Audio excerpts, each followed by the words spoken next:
हमारे स्वर्गीय पिता, हम आपका धन्यवाद करते हैं प्रभु, आज की सुबह आपने हमारे जीवनों में दी, हम आपकी शरण में आ सके प्रभु। हम धन्यवाद करते हैं पिता, आपके वचन के लिए हम प्रार्थना करते हैं प्रभु।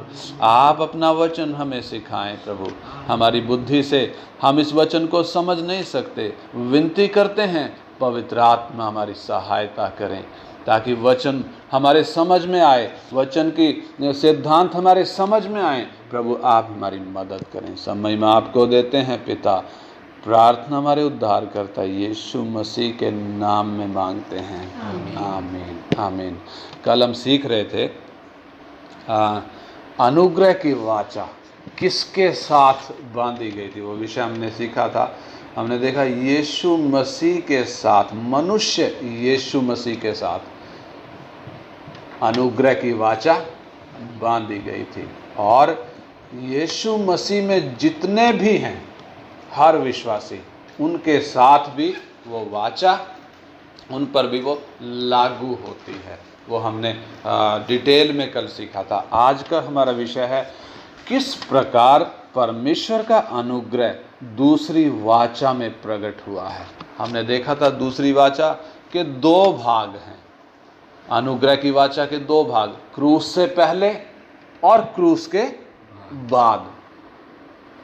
यानी अनुग्रह की वाचा क्रूस पर शुरू नहीं हुई है, बल्कि कहाँ से शुरू हो गई, जब प्रभु ने शैतान को बोला कि मैं तेरे और स्त्री के बीच में और तेरे वंश और इसके वंश के बीच में बैर उत्पन्न करूँगा, और तू उसकी एड़ी को डसेगा और वो तेरे सिर को कुचल डालेगा। अनुग्रह की झलक वहाँ से दिखाई देना शुरू हो चुकी। अनुग्रह उत्पत्ति 3:15 से दिखाई देना शुरू हो गया। हम देखते हैं परमेश्वर न्यायी परमेश्वर है। न्यायी परमेश्वर का न्याय इंसान पर आना चाहिए उसके पाप के कारण, क्योंकि इंसान ने पाप किया, परमेश्वर की आज्ञा को तोड़ा है। लेकिन परमेश्वर अनुग्रहकारी होने के कारण परमेश्वर ने स्वर्ग की महिमा छोड़ इस धरती पर आकर मनुष्य के रूप में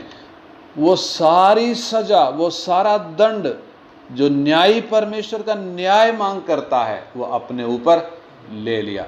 वो अनुग्रह, वो है परमेश्वर का अनुग्रह। लेकिन परमेश्वर ने ये क्रूस से शुरू नहीं किया, बल्कि जब से परमेश्वर ने कहा मैं तेरे और स्त्री के बीच में, तब से वो अनुग्रह दिखाई देना शुरू हो चुका। तो किस प्रकार परमेश्वर का अनुग्रह दूसरी वाचा में प्रकट हुआ, आज हम ये देखेंगे।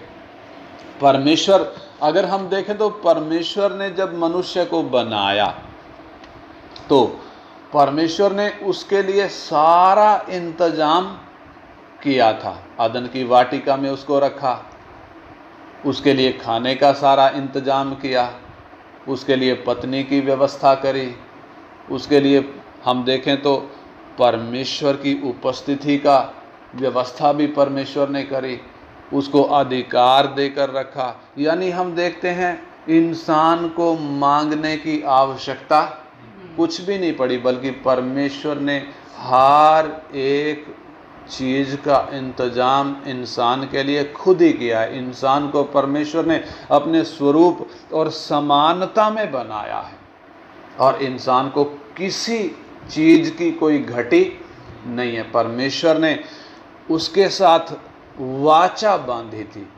कौन सी वाचा बांधी थी? हमने देखा था पहली वाचा। आज हम ये कौन सा सीख रहे हैं? दूसरी वाचा सीख रहे हैं। पहली वाचा कौन सी बांधी थी? कर्मों की वाचा बांधी थी। इंसान के साथ कैसे बांधी थी? परमेश्वर ने कहा था आदन की वाटिका में जितने भी वृक्ष हैं तू सबका फल बिना खटके खा सकता है, लेकिन जो वृक्ष वाटिका के बीचों बीच है, अर्थात भले और बुरे के ज्ञान का वृक्ष, उसका फल तू कभी ना खाना, क्योंकि जिस दिन तू उसका फल खाएगा उसी दिन अवश्य मर जाएगा। तो कर्मों की वाचा हम उसको क्यों बोलते हैं? क्योंकि परमेश्वर ने इंसान के करने के लिए कुछ काम रखे थे। तूने ये करना है, ये करना है, ये करना है, ये करना है, लेकिन ये नहीं करना, ये बोला था। इसलिए उस वाचा को हम क्या कहते हैं? कर्मों की वाचा कहते हैं। क्या नहीं करना था?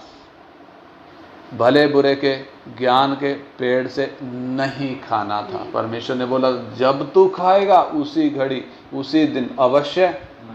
और हम देखते हैं इंसान ने अपनी स्वतंत्र इच्छा का इस्तेमाल करते हुए किया क्या? परमेश्वर की इस वाचा को तोड़ दिया। परमेश्वर की इस वाचा को जब इंसान ने तोड़ दिया है, कैसी हालत है वो जब तोड़ा है?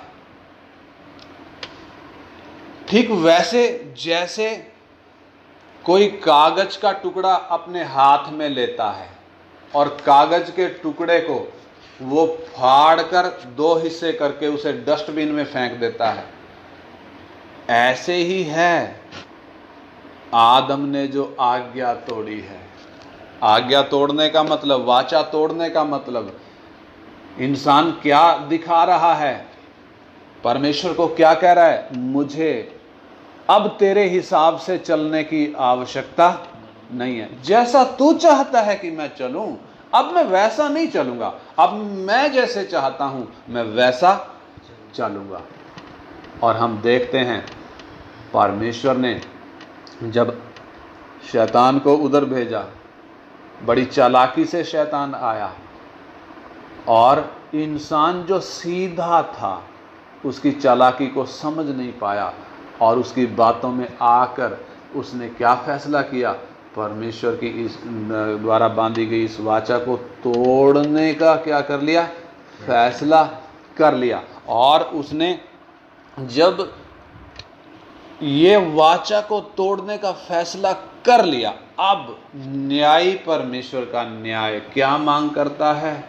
इस इंसान पर अब क्या आनी है? परमेश्वर की सजा आनी है। यानी न्यायी परमेश्वर का न्याय अब दंड की मांग करता है, क्योंकि परमेश्वर का सिद्धांत क्या है? पाप किया है तो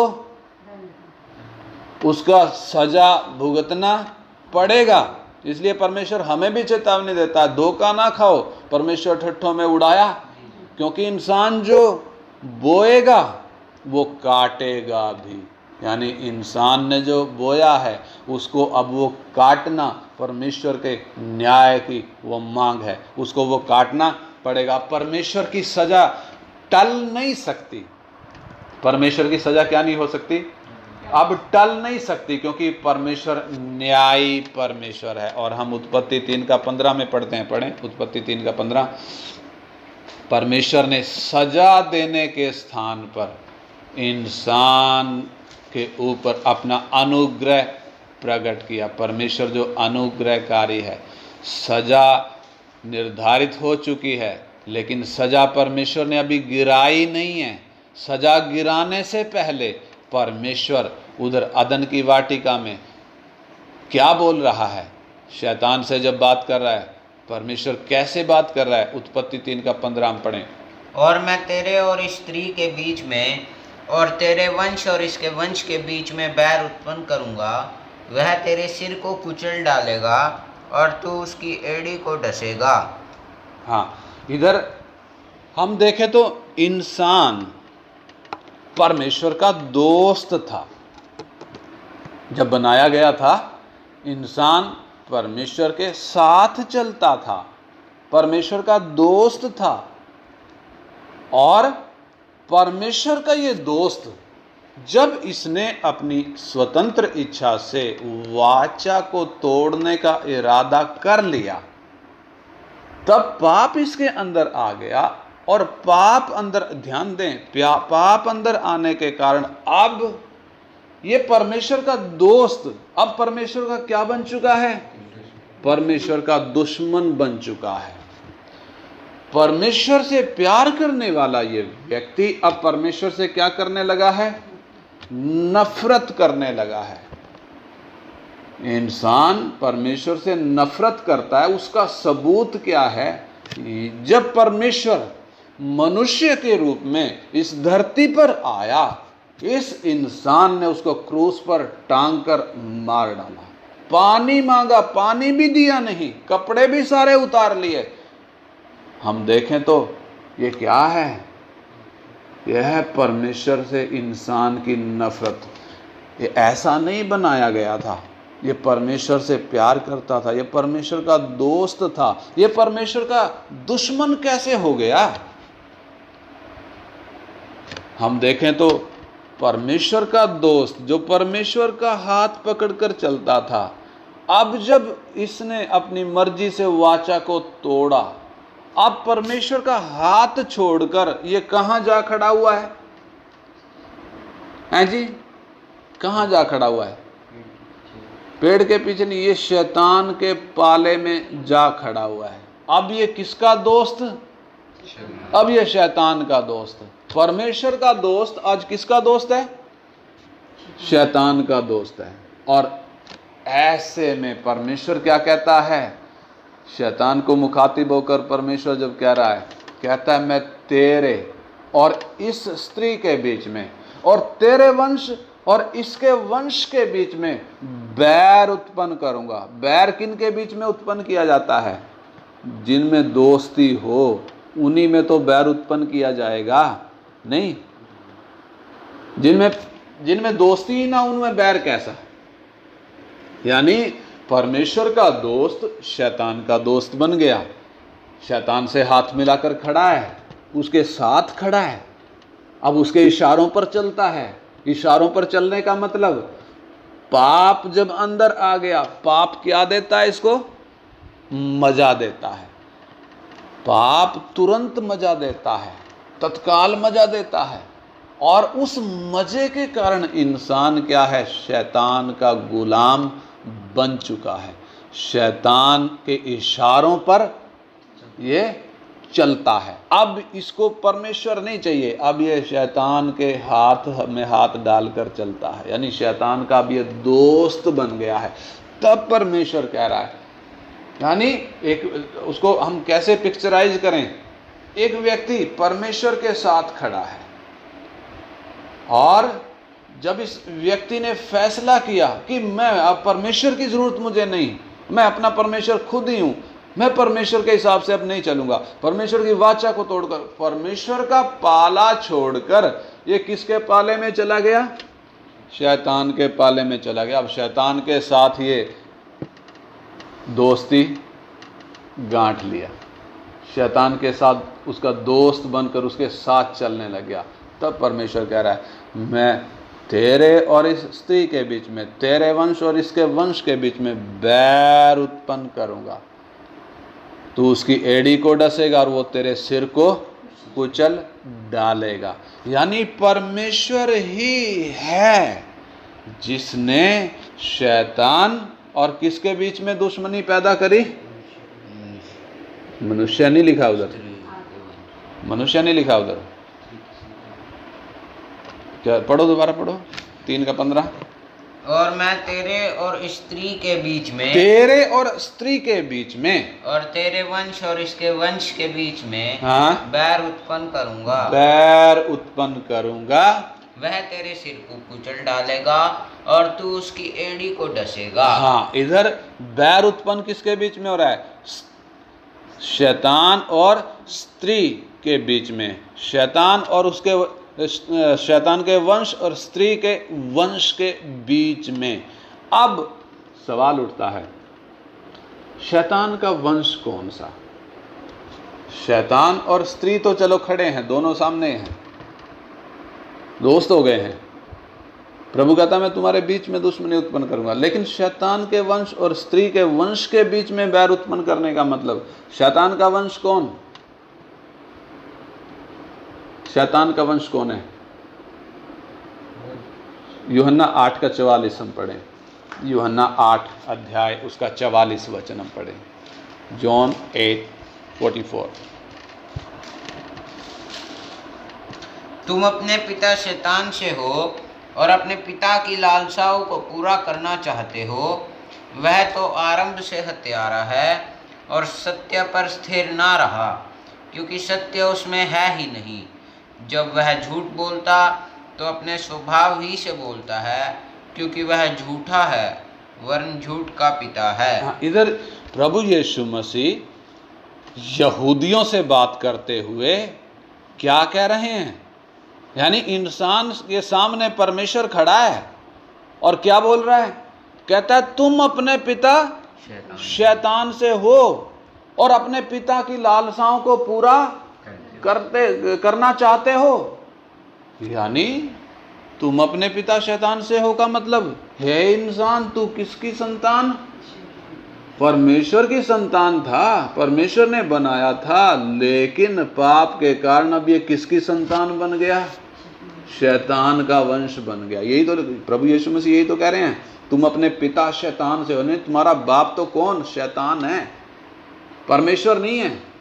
वो कह रहे थे ना हमारा पिता तो अब्राहम। भाई साहब तुम्हारा पिता अब्राहम कहाँ से? तुम्हारा पिता तो शैतान है। तुम अपने पिता शैतान की लालसाओं को पूरा करते हो, जो आरंभ से हत्यारा है, जो आरंभ से झूठ बोलता आया है, तुम वही तो कर रहे हो।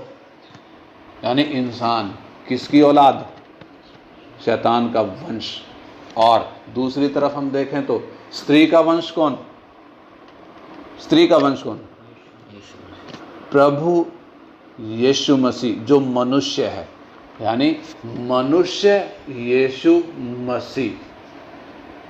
मनुष्य यीशु मसीह का मतलब यीशु मसीह में दो व्यक्तित्व जब इस धरती पर वो आए, इम्मानुएल उनको बोला गया। इम्मानुएल का मतलब एक शरीर में दो व्यक्तित्व, एक परमेश्वर दूसरा मनुष्य। तो स्त्री का वंश कौन? मनुष्य यीशु मसीह, यानी आखिरी आदम। वो कौन? स्त्री का वंश। स्त्री का वंश कैसे? वंश तो पुरुष से चलता है, स्त्री का वंश कैसे? ये पुरुष के बीज से नहीं आया, ये स्त्री के द्वारा आया। स्त्री गर्भवती पाई गई, स्त्री के द्वारा आया, इसलिए स्त्री का वंश कहलाया। और वो सब भी जो यीशु मसीह पर क्या करते हैं? विश्वास करते हैं, वो भी यीशु मसीह के द्वारा किसका वंश है?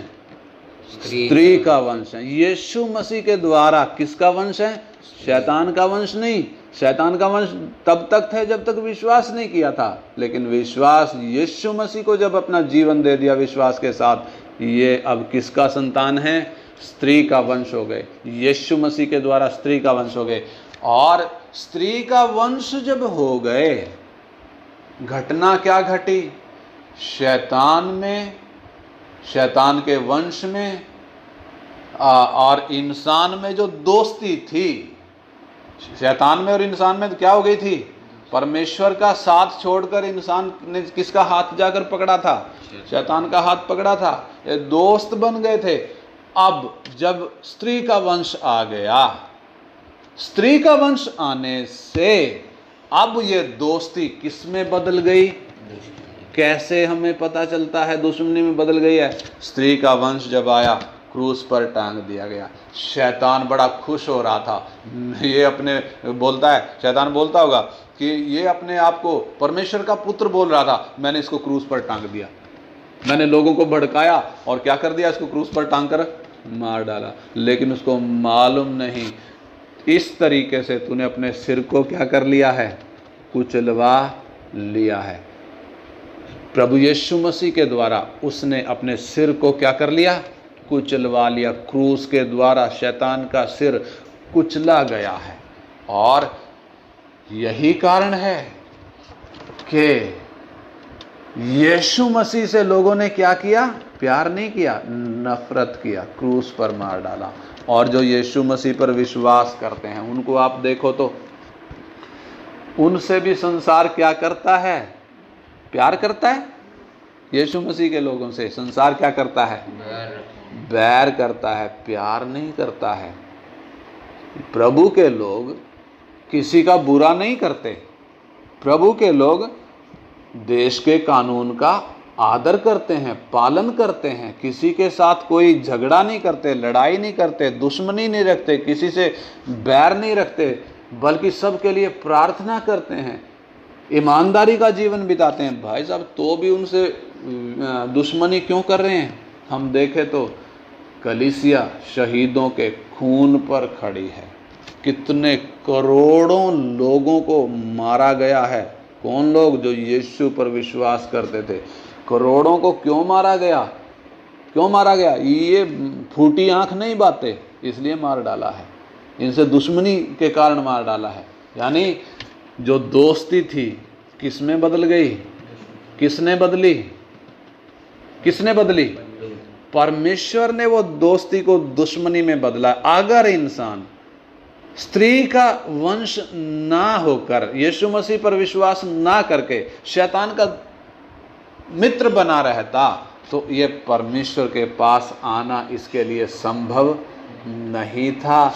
यही कारण है, ठीक यही कारण है कि परमेश्वर ने दोनों में दुश्मनी डाल दी। दुश्मनी कैसे डाली? यीशु मसीह के द्वारा, मनुष्य यीशु मसीह के द्वारा, जो स्त्री का वंश है, स्त्री के वंश से जो आया, और वो इंसान ने जब उससे नफरत किया, क्रूस पर टांग दिया। उस पर जो विश्वास करने वाले हैं उनको भी लोग प्यार नहीं करते बल्कि नफरत करते हैं। तो परमेश्वर ने वो उत्पत्ति 3:15 हमें कैसे दिख रहा है? परमेश्वर का अनुग्रह प्रकट होते दिख रहा है। शैतान का जो दोस्त बना हुआ था, परमेश्वर ने वो दुश्मनी डालकर शैतान को दूर करके इंसान को अपने पाले में ले आया। कैसे?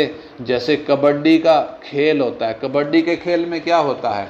2 टीमें होती हैं और एक टीम का एक खिलाड़ी और दूसरे के पाले में जाता है। कबड्डी कबड्डी कबड्डी करते हुए दूसरे के पाले में जाता है। दूसरे के पाले में जाकर विरोधी को हाथ लगाकर और वापस जब आ रहा है, खुश होकर आ रहा है, मैंने क्या कर दिया? मैं जीत गया, मैंने इसको सामने वाले को हरा दिया, तो खुशी मनाता हुआ आता है। ठीक वैसे ही यीशु मसीह दुश्मन के पाले में गया। दुश्मन के पाले में कैसे गया? शैतान के पाले में आया और उसके सिर को कुचलकर जय जयकार के साथ किधर गया? नरसिंगे की आवाज के साथ जय जयकार करते हुए स्वर्ग को वापस गया है। ना केवल शैतान को उसने सिर कुचलकर उसको हराया है, बल्कि मौत के जबड़े को भी उसने क्या कर दिया? फाड़ दिया है। मौत के जबड़े को भी फाड़ दिया। कैसे फाड़ दिया है? हम देखें तो जब यीशु मसीह को क्रूस पर टांगने के बाद जब उसने अपना प्राण दे दिया, कब्र में रखा गया। प्रभु यीशु मसीह तीसरे दिन, जैसा उसने पहले बताया था, मुर्दों में से वो जिंदा हो गया। तीसरे दिन मुर्दों में से जी उठा। और हम देखते हैं मुर्दों में से जिंदा आज तक कोई हुआ नहीं। आज तक कोई हुआ नहीं। क्यों नहीं हुआ? जितने भी हैं मौत के मुंह में जो चले गए, मौत ने उनको अपने अंदर ले लिया, मौत ने उनको निगल लिया।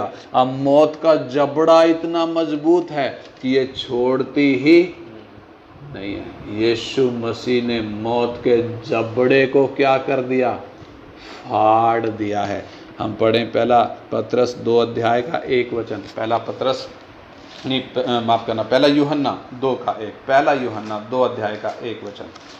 पहला यूहन्ना 2 अध्याय उसका 1 वचन हम पढ़ें। हे मेरे बालकों, मैं ये बातें तुम्हें इसलिए लिखता हूँ कि तुम पाप न करो, और यदि कोई पाप करे तो पिता के पास हमारा एक सहायक है, अर्थात धर्मी यीशु मसीह। हाँ, इधर सहायक शब्द जो लिखा है, अगर मूल में जाकर देखें तो इंग्लिश में लिखा एडवोकेट है। परमेश्वर के पास हमारा क्या है? एक एडवोकेट है, यानी एक वकील है। हमें क्या मिल गया? एक वकील मिल गया। हम इसको समझें तो हमारे देश की अदालतों में जब एक कोई व्यक्ति उधर केस जिसके खिलाफ चल रहा है अदालत में, और उसको बेचारे को वकील करने के लिए पैसे नहीं हैं, गरीब है, तो हर एक कोर्ट में सरकारी वकील होता है। वो सरकारी वकील क्या करता है? वो केस लड़ता है। किसका केस लड़ता है? जिसके ऊपर इल्ज़ाम लगाया गया है। जिसके खिलाफ केस चल रहा है, वो उसका केस लड़ता है। क्यों लड़ता है? ये वकील, अगर दूसरा वकील करेगा तो बहुत पैसे वो लेगा, उसकी फीस बहुत भारी है, ये दे नहीं पाएगा, इसलिए सरकारी वकील उसकी सहायता के लिए होता है, ताकि उसका केस लड़े, उसका पक्ष रखे, उसके साथ अन्याय ना हो। ऐसे ही अनुग्रह की वाचा यानी दूसरी वाचा में परमेश्वर का अनुग्रह प्रकट कैसे हुआ? हमें सरकारी वकील मिल गया। हमें मुफ्त में क्या मिल गया? सरकारी वकील। सरकारी वकील फीस नहीं लेता, वो मुफ्त में केस लड़ता है। और हम देखें तो परमेश्वर का अनुग्रह कैसे प्रकट हुआ? हमें मुफ्त में सरकारी वकील मिल गया। अगर हम सोच कर देखें, हमने पिछले दिन सीखा था, व्यवस्था जब आई, व्यवस्था ने क्या करा? किसी को धर्मी नहीं ठहराया, बल्कि व्यवस्था ने इंसान को आईना दिखा दिया, देख तेरी हालत क्या है। सीसीटीवी कैमरे लगा दिए व्यवस्था के द्वारा परमेश्वर ने, चौराहों पर लाल बत्ती लगा दी, सड़कों पर लाइन खींच दी, और जब देखा तो सारे शहर का क्या कट गया? यानी सारी मानव जाति का चालान कट गया, सारी मानव जाति का चालान कट गया। अब एक व्यक्ति जिसका चालान कटा है, इसके खिलाफ केस है, अब वो अपना चालान माफ करवाने के लिए अब गुरु की शरण में जाता है, सतगुरु की शरण में जाता है, महापुरुष महात्माओं की शरण में जाता है, अवतार की शरण में, यानी अलग अलग बैठे हुए हैं। और ये इंसान जिसका चालान कटा है उसकी शरण में जाता है, किसके लिए? मेरा चालान क्या हो जाए? माफ हो जाए। लेकिन हम देखते हैं जिसकी शरण में ये गया, चालान माफ करवाने के लिए जिसके पास गया, पता चला उसका खुद का ही चालान कटा हुआ है। अब वो इसका चालान माफ करवाए कैसे? एक पापी दूसरे पापी के लिए कीमत दे कैसे? एक पापी दूसरे पापी को छुड़ाए कैसे? एक पापी दूसरे पापी का केस लड़े कैसे? एक पापी दूसरे पापी के लिए जमानत दे कैसे? इसलिए इंसान जिसके पास भी जा रहा है, सबका चालान कटा होने के कारण हर जगह से उसे क्या हाथ लग रहा है? निराशा ही हाथ लग रही है। क्योंकि क्या नहीं हो रहे? उसके पाप माफ तो हो नहीं रहे, मौत के कब्जे में तो वो अभी भी है, पाप की गुलामी में तो वो अभी भी है। तब ऐसे में परमेश्वर ने हमें क्या दे दिया? एक सरकारी वकील मुफ्त में दे दिया। यानी हमें मुफ्त में कौन मिल गया? सरकारी वकील मिल गया, जो हमारा केस लड़ेगा, जो हमारी जमानत देगा, जो हमें पाप की गुलामी से, जो हमें हमारे पापों से छुटकारा देगा। हालेलुया! कितना बड़ा सौभाग्य है। केवल यीशु मसीह। कौन? केवल यीशु मसीह, जिसके द्वारा एक व्यक्ति को पापों की माफ़ी मिलती है, पाप की गुलामी से छुटकारा मिलता है, और वो क्या हो जाता है? परमेश्वर की उपस्थिति में, यानी कि उसका जिसका चालान कटा था, जरूरी है जिसने चालान माफ करना है वो उसका चालान ना कटा हो। समझ में आई बात? तभी वो जिसका चालान नहीं कटा, तभी वो दूसरे के लिए जमानत दे पाएगा, तभी वो दूसरे का चालान माफ करवा पाएगा। और वो कौन ही मिला? सिर्फ यीशु मसीह, उसके अलावा सबका चालान कटा हुआ है। इसलिए प्रभु कहता है, जितने मुझसे पहले आए सब चोर और डाकू हैं, दरवाजा मैं हूँ, जो मेरे द्वारा प्रवेश करेगा वही स्वर्ग में जाएगा। प्रभु यीशु साफ कहते हैं। यानी हमें परमेश्वर ने क्या दे दिया? सरकारी वकील दे दिया। जब हमारा चालान कटा था, कोई हमारा चालान माफ करवाने वाला नहीं था, परमेश्वर ने हमें सरकारी वकील दे दिया। यह है अनुग्रह जो परमेश्वर का प्रकट हुआ है।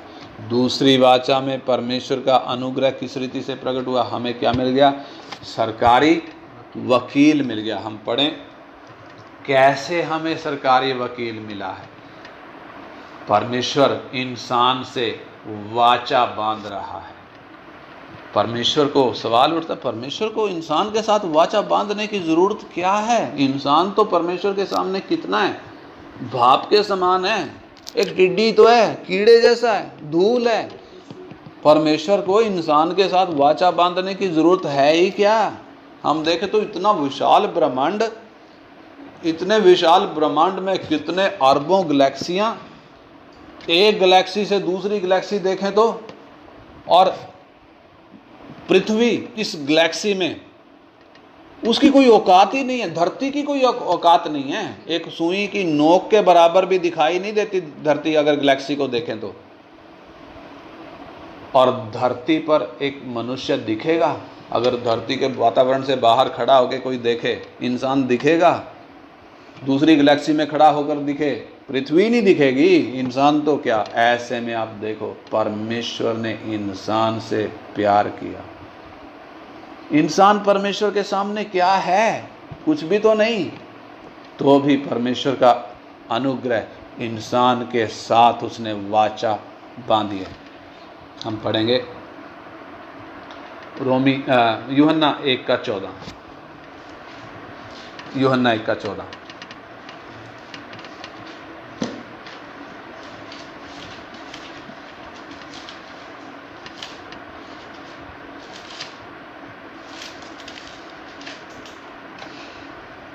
और वचन देहधारी हुआ, वचन देहधारी हुआ और अनुग्रह और सच्चाई से परिपूर्ण होकर हमारे बीच में डेरा किया। यानी कि परमेश्वर, 1 2 3 वचन जब हम पढ़ते हैं, ये वचन कौन है? परमेश्वर है।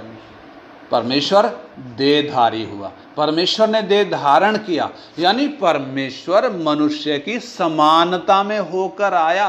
आप परमेश्वर का काम देखें, परमेश्वर मनुष्य की समानता में होकर आया। रोमी 8:3 पढ़ें, रोमी 8:3। परमेश्वर मनुष्य की समानता में होकर आ गया, क्योंकि जो काम व्यवस्था शरीर के कारण दुर्बल होकर ना कर सकी, उसको परमेश्वर ने किया।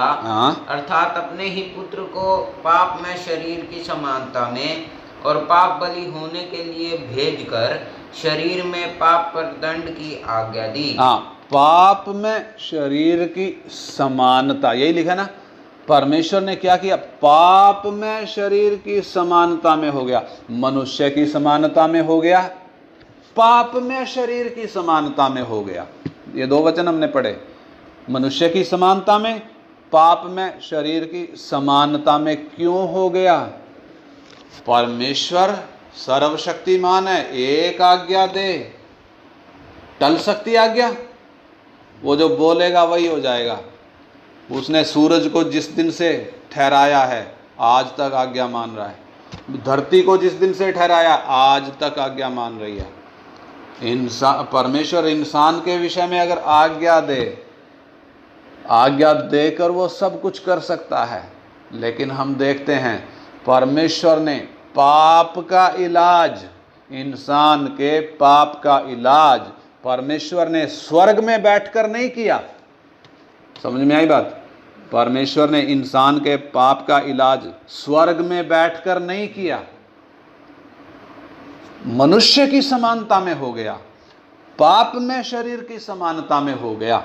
क्या करने के लिए? इस पाप का इलाज करने के लिए।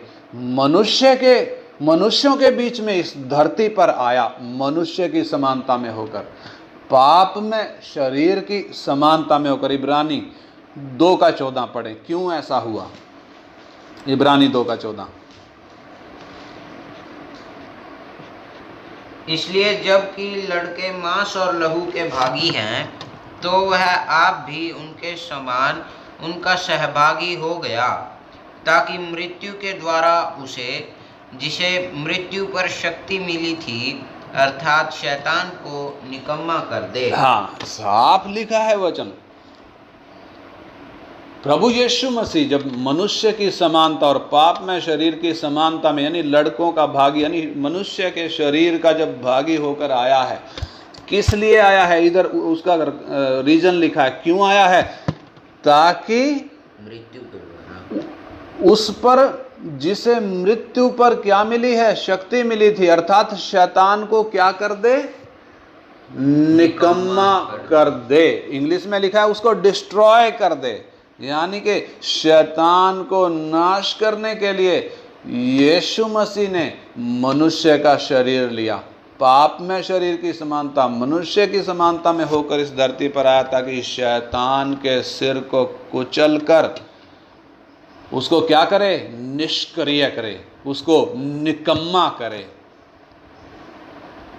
हमने देखा परमेश्वर ने जब इंसान को बोला, शैतान को बोला कि मैं तेरे और इस स्त्री के बीच में, तेरे वंश और इसके बीच में बैर उत्पन्न करूंगा, और वो बैर उत्पन्न करने के लिए हो क्या रहा है? परमेश्वर स्वर्ग में बैठकर आज्ञा नहीं दे रहा कि पाप दूर हो जाए ना, वो आज्ञा देता तो सब कुछ हो सकता है, लेकिन उसने ऐसा नहीं किया। धरती पर आया मनुष्य की समानता में, पाप में शरीर की समानता में। क्यों आया? शैतान के सिर को कुचलने के लिए। और प्रकाशित वाक्य 1:18 पढ़े, प्रकाशित वाक्य 1:18। मैं मर गया था और अब देख मैं युगानुयुग जीवता हूँ, और मृत्यु और अधोलोक की कुंजियां मेरे ही पास हैं। हाँ, प्रभु यीशु मसीह के विषय में क्या कह रहा है? मैं मर गया था और अब देख मैं युगानुयुग जीवित हूँ, और मृत्यु और अधोलोक की कुंजियां मेरे ही पास हैं। मृत्यु और अधोलोक की कुंजियां मेरे ही पास होने का मतलब, मौत के मुंह में कौन पड़े हुए थे? पुराने नियम के संत किधर थे? अधोलोक में। अब्राहम की गोद बोले तो कहाँ थी? स्वर्ग में नहीं थी, धरती के अंदर। यानी परमेश्वर को प्रसन्न करने वाला जीवन बिताने वाले लोग स्वर्ग में क्यों नहीं गए? ये अधोलोक में नीचे क्यों जा रहे हैं?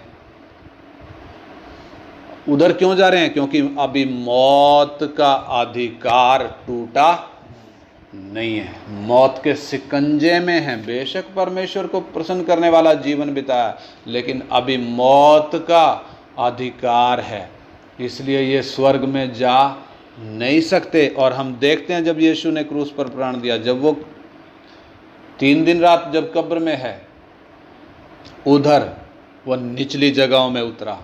कौन सी निचली जगहों में उतरा? वो अब्राहम की गोद बोलकर उस अधोलोक की जगह में गया। उधर उसने क्या किया है? क्रूस पर तो शैतान का सिर कुचल दिया, अब कब्र में आकर नीचे उतरकर अधोलोक की जगह में जाकर मौत के जबड़े को फाड़ दिया है। मौत के जबड़े को फाड़ कर उधर से किसको निकाला है? उन संतों को निकाला जो मौत के कारण, मौत के कब्जे के कारण अब तक उधर जमीन के नीचे आराम कर रहे थे। उनको उधर से छुड़ाकर प्रभु उनको किधर लेकर गया? स्वर्ग में लेकर गया। आज वो उधर नीचे नहीं जाते हैं। आज एक विश्वासी जब मरता है नीचे अधोलोक में नहीं जाता है, सीधे स्वर्ग में जाता है। स्वर्ग में परदोष बोल के जगह उधर जाता है। कारण मौत के जबड़े को यीशु ने फाड़ दिया, मौत के कब्जे को यीशु ने तोड़ दिया। इसलिए कहता है मौत और अधोलोक की कुंजियां, चाबियां मेरे ही पास हैं। यानी शैतान के सिर को कुचलकर उसको निकम्मा किया, मौत और अधोलोक की चाबियां ले ली। मौत के डंक को उसने क्या कर दिया? तोड़ दिया। इसलिए वो कबड्डी वाला जो मैंने उदाहरण दिया, उधर गया, दूसरे के पाले में गया। हमारा प्रभु दुश्मन के पाले में गया, विरोधी के पाले में गया, एक का सिर कुचला, एक का जबड़ा फाड़ा, उनके कब्जे से लोगों को निकाला है। जो दोस्ती किए बैठे थे, दुश्मनी पैदा हो चुकी है। अब मैं और आप शैतान से प्यार नहीं करते, शैतान के दोस्त नहीं हैं। क्या हैं? मैं और आप क्या हैं? शैतान के दुश्मन है। इसलिए वो चारों तरफ वो घूमता रहता है, फाड़ने वाले, गर्जने वाले शेर के समान फाड़ने के लिए घूमता रहता है। क्यों घूमता रहता है? उसके दोस्त नहीं हैं हम, उसके दुश्मन हो चुके हैं। क्यों दुश्मन हो चुके हैं? उसके मुंह से एक ने हमें निकाल लिया है। यह परमेश्वर का अनुग्रह, कैसे प्रकट हुआ? हमें एक मध्यस्थ मुफ्त में परमेश्वर ने दे दिया। हमें मुफ्त में क्या मिल गया? एक सरकारी वकील मिल चुका है। हम देखते हैं यीशु मसीह जब इस धरती पर थे, भीड़ की भीड़ उसके साथ चलती थी, और इसकी बातें सुने तो ये बहुत कठोरता से बात करता था। हे चुना फिरी हुई भीतो, हे सांप के बच्चों, ऐसे करके बात बोला। शैतान की औलाद, तुम्हारा बाप शैतान है, ऐसे करके बात करने वाले व्यक्ति के पीछे इतनी भीड़ कैसे? क्यों इतनी भीड़? क्योंकि यही है सरकारी वकील जो मेरा केस लड़ेगा, यही है जो मुझे मध्यस्थ मिला है, जो मुझे छुटकारा देगा। इसलिए भीड़ की भीड़ यीशु मसीह, बेशक कठोरता से बात करता है, फिर भी भीड़ की भीड़ यीशु मसीह के साथ चलती थी। और हम देखते हैं कि मध्यस्थ परमेश्वर ने हमें इसलिए दिया ताकि परमेश्वर की अदालत में वो हमारा पक्ष रखे, और क्योंकि हम अपना पक्ष रखने की स्थिति में नहीं थे, और दूसरा भी कोई हमारा पक्ष रखने की स्थिति में नहीं था, क्योंकि सब के सब चालान कटवाए घूम रहे थे, कोई भी हमारे लिए कीमत नहीं दे सकता। तब परमेश्वर ने हमारे लिए मध्यस्थ का इंतजाम किया, जिसने हमारा मुकदमा लड़ा, क्योंकि परमेश्वर का न्याय मांग कर रहा था किसकी? सजा की, मृत्यु की मांग कर रहा था। ऐसे में दूसरी तरफ देखें तो एक तरफ तो परमेश्वर जो इंसान के पाप के कारण क्रोध में है, दूसरी तरफ हठीला इंसान। हठीला कैसे? मुझे उद्धार नहीं चाहिए, मुझे परमेश्वर नहीं चाहिए, यानी दोनों के बीच में एक बिचवाई आ गया, एक वकील आ गया। दोनों के बीच में कौन आ गया? एक वकील आ गया। दो कौन कौन? परमेश्वर जो क्रोधित है, क्यों? इंसान के पाप के कारण। दूसरी तरफ मनुष्य, इसको क्या नहीं चाहिए? उद्धार। ये कहता मैं खुद ही परमेश्वर हूं। हठीला मनुष्य, हठीले मनुष्य, क्रोधित परमेश्वर के बीच में एक वकील, एक मध्यस्थ आ गया। क्या करने आया है? ये केस लड़ने आया है। इसलिए इसके पीछे भीड़ की भीड़ चल रही थी, और हम देखते हैं यीशु मसीह ने हमारे लिए वो कीमत दे दी। हमारा चालान माफ़ हो गया, हमारा दंड माफ़ हो गया। लेकिन अगर मध्यस्थ हमें ना मिलता, सोच कर देखें, अगर मध्यस्थ हमें ना मिलता तो परमेश्वर का क्रोध बाट देख रहा था। परमेश्वर का क्रोध बाट देख रहा। आइए हम प्रार्थना करें, समय कम है, प्रार्थना करें। परमेश्वर ने हमें सरकारी वकील मुफ्त में दे दिया। परमेश्वर का अनुग्रह प्रकट हुआ है। हालेलुया। परमेश्वर का अनुग्रह प्रकट हुआ। परमेश्वर ने हमें मुफ्त में सरकारी वकील दे दिया। दूसरी वाचा में किस रीति से परमेश्वर का अनुग्रह प्रकट हुआ है? परमेश्वर ने मुफ्त में हमें सरकारी वकील दे दिया। अभी और भी इसमें बहुत विषय है आगे, प्रभु की मर्जी होगी तो हम इसको बाद में कल सीखेंगे। आइए हम प्रार्थना करें। हम अपना पक्ष रखने के योग्य नहीं थे, कोई और हमारा पक्ष रखने के योग्य जब नहीं था, दंड जब हमारे ऊपर था, मौत की सज़ा जब हमारे ऊपर हो चुकी थी, दंड का निर्धारण हो चुका था, बस दंड पड़ना बाकी था। ऐसे में परमेश्वर ने हमारे लिए इस धरती पर आकर मनुष्य की समानता में होकर, पाप में शरीर की समानता में होकर, उसने शैतान के सिर को कुचला, मौत के जबड़े को फाड़ दिया, हमें उनके मुंह से निकाल लिया। हम धन्यवाद करते हैं पिता, ये आपका अनुग्रह है प्रभु। हम शैतान के कब्जे से छूट नहीं सकते थे, मौत के बंधनों से छूट नहीं सकते थे, पाप की गुलामी से छूट नहीं सकते थे। प्रभु ये आपका अनुग्रह है जो हम पापियों पर आपने प्रकट किया है। हमारे मुंजी, हमारे प्रभु यीशु मसीह के लिए पिता हम धन्यवाद करते हैं। प्रतिदिन प्रभु उस नाम में होकर चलने के लिए हमारी सहायता कर। आपके उस प्यार को, आपके उस अनुग्रह को और नज़दीकी से समझने के लिए हम एक एक की आप सहायता करें, ताकि प्रभु हमारा जीवन आपकी महिमा का कारण हो सके। आपके हाथ में अपने जीवन सौंपते हैं पिता। प्रार्थना हमारे उद्धारकर्ता और प्रभु यीशु मसीह के नाम में मांगते हैं, आमीन।